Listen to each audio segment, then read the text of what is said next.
So you've probably heard of stories of Section 8 tenants probably destroying properties or landlords getting stuck with these tenants and can't get rid of them. Is that true?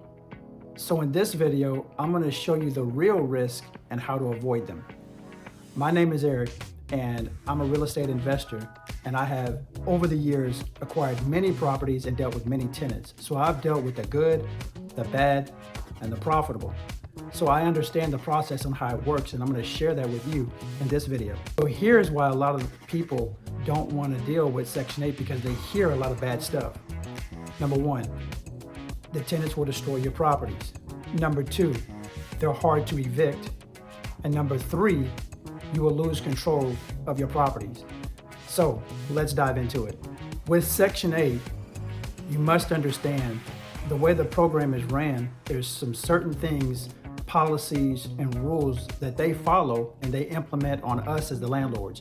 So one of them is this: whenever you get a Section 8 tenant into your property, they're going to do an inspection on the property before they move in. So they're going to do an inspection before the actual tenant moves in and gets approved. And then after that, they're going to do an annual inspection on your property. This is going to make sure that they're keeping up the property as required. And this is going to make sure that you're being a good landlord and getting those things fixed so that, the property can be habitable for the tenant. So something that I've learned throughout that process is that each quarter I do my best to go over there and inspect the property myself. So that way I'm actually interfacing with the tenant, but also I'm making sure that my property is good and it's up to par and livable for them, because I don't want any, surprises being done on my properties. So that's really important to you as a landlord, and that's what I do. I make sure I go over there and check on the property. Okay, here's another thing you must understand when it comes to Section 8. With Section 8, they don't screen the tenants. That's not their job.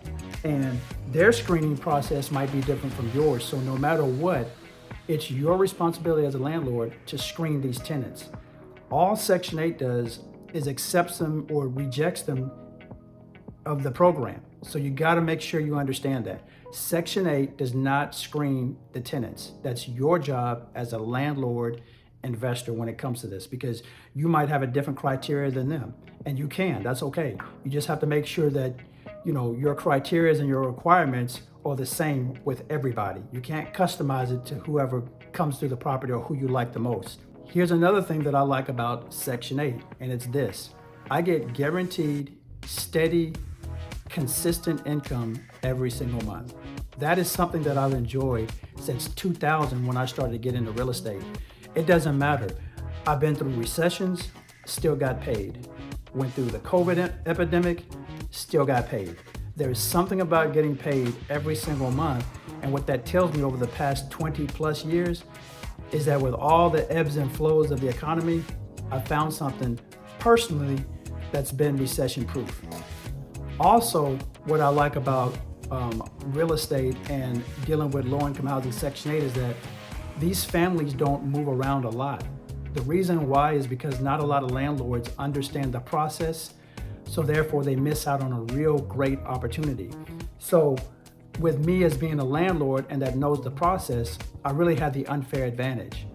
These families don't leave. They pretty much stay seated because it's hard for them to find deals out there. It's hard for them to find landlords and investors that accept it because of the program. Are there some red tapes along the process? Can it be slow at times as far as getting into your properties? I'll be honest, yes. It may take 2 to 3 weeks after all the paperwork is signed and before the tenant actually moves in. But still, after that, once you get paid, it's continuous every single month for 12 months, guaranteed, until you renew the contract, if that's what you want, and you move forward and do it again for the next 12 months. But the point is, this system works as long as you understand the process. Here is what makes Section 8 so risky. It's like anything else. When you don't understand it and you try to jump into it without knowing it, that's where the problem can be. So understand how the rules, policies, and laws work for Section 8, and I guarantee you can be in a great position like myself and my students, and you can get paid every single month, consistently guaranteed, and it doesn't matter what the economy does. And I truthfully, and I can tell you, I found this to be recession proof.